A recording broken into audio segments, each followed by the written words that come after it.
नमस्कार, मैं विक्रम और आप देख रहे हैं हंगामा टाइम्स न्यूज। देश दुनिया की तमाम बड़ी खबरों को देखने के लिए हमारे चैनल को सब्सक्राइब करें और कमेंट बॉक्स में अपनी अमूल्य राय जरूर दें। देश दुनिया की तमाम बड़ी खबरों पर आइए डालते हैं नजर इस वक्त की बड़ी बुलेटिन। समाजवादी नेता माननीय मुलायम सिंह यादव की संघर्षों पर आधारित कैलेंडर साथी दीपक कबीर और उनकी टीम ने तैयार किया है। मैं दीपक कबीर जी से अनुरोध करता हूं कि वो हमें और जो माननीय नेताजी के संघर्षों पर कैलेंडर उनकी टीम ने बनाया है उसको विमोचन कराने की प्रक्रिया निभाए।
राष्ट्रीय अध्यक्ष जी, उत्तर प्रदेश के अध्यक्ष जी आदरणीय चौधरी साहब और भाई दीपक कबीर जी, आज पहले तो विवेकानंद जी का जन्मदिन है। हम सब लोग उनको श्रद्धांजलि देते हैं, नमन करते हैं।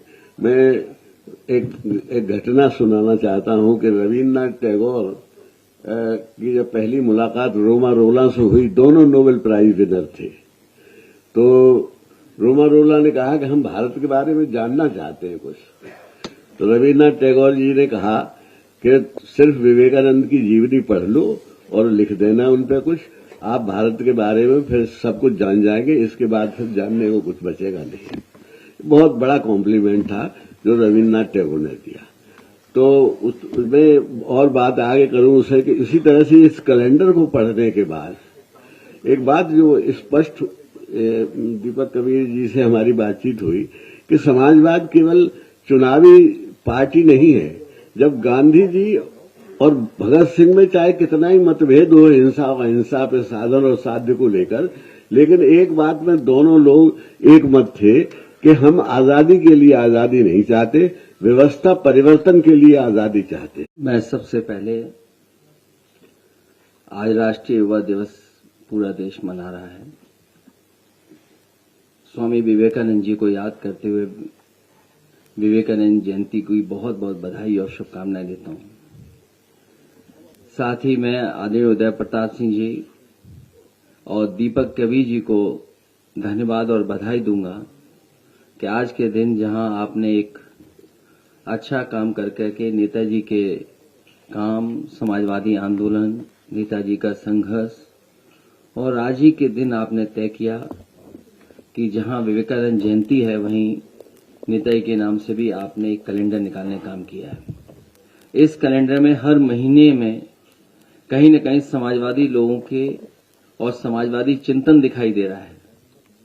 जहां से शुरुआत हुई है, धरती पुत्र और नेताजी का नाम है, वहां सबसे पहले हमारी पार्टी का झंडा गीत जो आदरणीय उदय प्रताप सिंह ने लिखा था वो दिखाई दे रहा है। और आज जयंती के दिन हम ये भी संकल्प लें कि जो रास्ता दिखाया था स्वामी विवेकानंद जी ने, उस रास्ते पे चल करके ही समाज और देश का भला हो सकता है।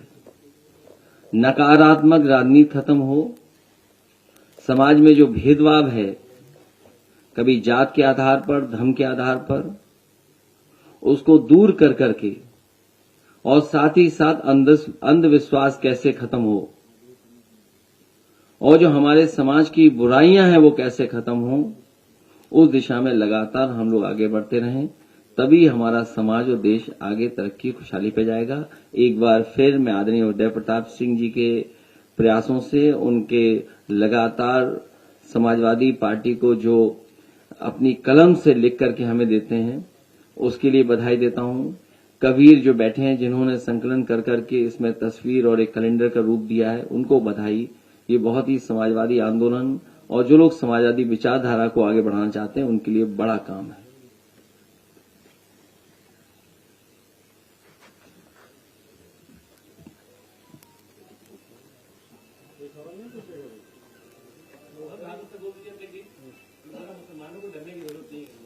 मैंने पढ़ा नहीं।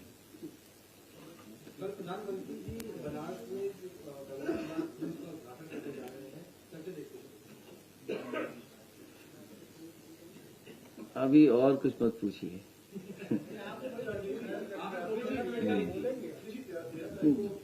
देखिए, गंगा एक्शन प्लान जो पहला बना था और समय समय पर सुप्रीम कोर्ट, हाई कोर्ट और समय समय पे अखबारों पे पढ़ने का मौका मिलता है, उसमें यही दिखाई देता है कि अभी तक के जो प्रयास हुए उससे मां गंगा साफ नहीं हुई है। जब तक उसकी सहायक नदियां, जुड़ने वाले नाले, उनकी गंदगी नहीं खत्म होगी, तब तक मां गंगा साफ नहीं होगी। हजारों करोड़ रुपया साफ हो गया है, लेकिन अभी तक नदियां साफ नहीं हुई हैं। समाजवादियों का भी प्रयास था कि गोमती को एक उदाहरण की तरह समाज के सामने और देश के सामने रखा जाए, और यही अगर और नदियों के लिए योजना और कार्यक्रम बनेंगे तो नदियां शहरों के अंदर साफ बहेंगी। हमारे जितने भी शहर बसे हैं वो नदियों के किनारे बस गए, और जब बसे थे तब नाले और कोई सीवेज का ट्रीटमेंट का इंतजाम नहीं था, जिसके कारण सीधा सीधा जो कुछ है शहर का गंदा पानी, गंदगी सब नदियों में जा रही है। तो ये प्रयास समाजवादी सरकार में हुआ था, वही रास्ता है नदियों को साफ करने का। यहां की सुंदरता खत्म कर करके दूसरी सुंदरता दिखाई जा रही है। आखिरकार सरकार को ये बताना चाहिए कि यहां की आखिरकार सुंदरता क्यों खत्म कर दी। इसी तरह नाव यहां पर चलनी थी, कुछ पहले नाव खरीद ली गई थी, और भी जिसको टूरिस्टों को सुविधा देने के लिए या लोगों को घूमने के लिए यहां नाव खरीदी गई थी, वो सब कूड़ा करकट हो चुकी हैं। वो शायद डस्टबिन में फेंक दी गई हैं, या यहां से लेकर के कहीं और ले गए हैं वो लोग। मुझे बताया गया, जब मैं संगम में गया, मैं उस नाव में जब बैठा तो मैंने कहा ये सरकार ने तो बहुत अच्छी नाव खरीद ली है। तभी उसमें एक कर्मचारी ने कहा ये वही नाव है जो आपने खरीदी थी। तो जो यहां की अच्छी चीजें थी वो सब खत्म कर दी सरकार ने। तो ये सरकार क्या दिखाना चाहती है?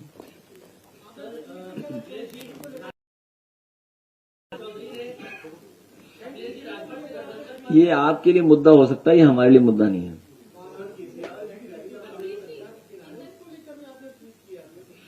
वहां लोग वैराग्य के लिए, आखिरी समय के लिए, पूजा पाठ के लिए, आध्यात्म के लिए आते हैं और सीखने के लिए आते हैं। लेकिन ये भारतीय जनता पार्टी टूरिज्म और पैसा बढ़ाना चाहती है, पैसा कमाने के लिए व्यवस्था बना रही है। आखिरकार वहां के जो निषाद समाज के लोग हैं, जो नाव चलाते थे, नावक थे, उनको क्या लाभ मिलने जा रहा है? उनके लिए क्या सुविधाएं दी गई हैं? क्या बड़े उद्योगपतियों के लिए सुविधा होगी, या बाहर से जो कारोबार करने वाले लोग हैं उन्हीं के लिए सुविधा होगी?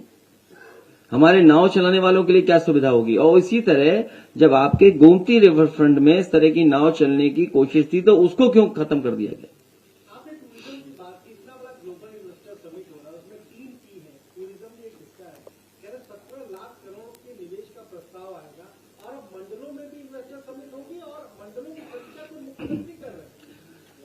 मैंने कन्नौज का एक अखबार पढ़ा, हो सकता है हर जिले में इसी तरह का सरकार प्रयास कर रही हो।